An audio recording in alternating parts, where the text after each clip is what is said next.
Hello! Today we will talk about the Diphoterine solution.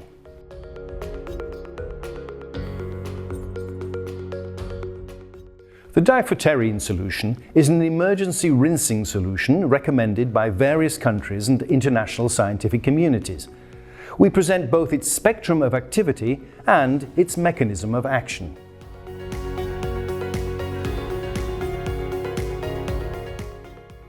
Diphoterine solution is an amfoteric and chelating solution. It is versatile and acts on all irritant and corrosive chemicals. These can be classified into 6 families: acids and bases, oxidants and reducing agents, chelators and solvents. The advantage of this solution is that it supports a single protocol for all the chemicals on your site. However, it is less effective for fluorides in acid mediums, such as hydrofluoric acid. In the event of an accident with this product, choose the hexafluorine solution. It is specific to this type of chemical and acts on both corrosive acid ions and toxic fluoride ions.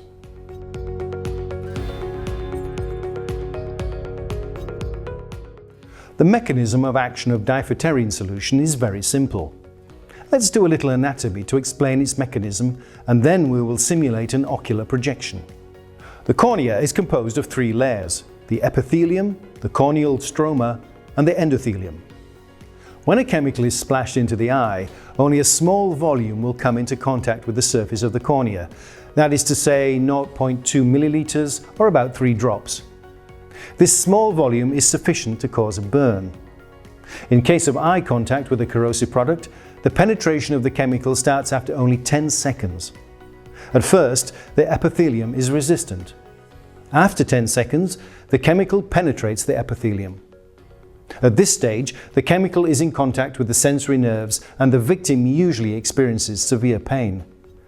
However, there is still no irreversible damage. The endothelium is not affected. After 30 seconds, the chemical penetrates the corneal stroma. Its structure, made up of collagen fibers, is affected. The victim will have visual disturbances, such as blurred or whiteout vision.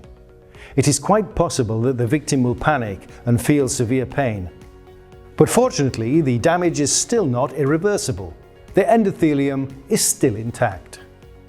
After 60 seconds, the lesion can turn irreversible when the chemical comes in contact with the endothelium.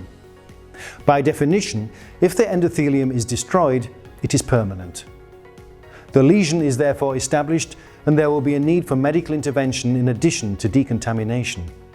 The objective of decontamination is therefore to prevent the chemical from penetrating into the cornea and reaching the endothelium. If you use water to rinse a chemical projection, it operates on the surface. Rinsing with water is a passive rinsing. It carries the product and dilutes it on the surface, so on the cornea.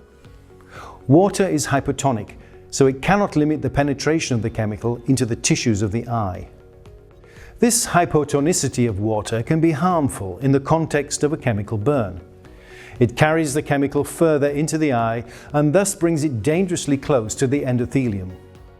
If you are using water to rinse an ocular chemical burn, the standard is to rinse within 10 seconds of the splash. As we have seen, this is the maximum time during which the epithelium will resist. It is essential to rinse mechanically for at least 15 minutes with a flow rate of 6 liters of water per minute. If you act beyond 10 seconds, the chemical has already potentially created a lesion. It has penetrated the cornea.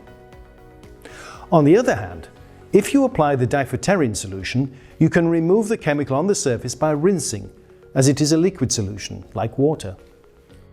But the diphoterine solution goes further. It limits the spread of the chemical in the tissues as it is hypotonic. In fact, it is more saline than the eye and the skin.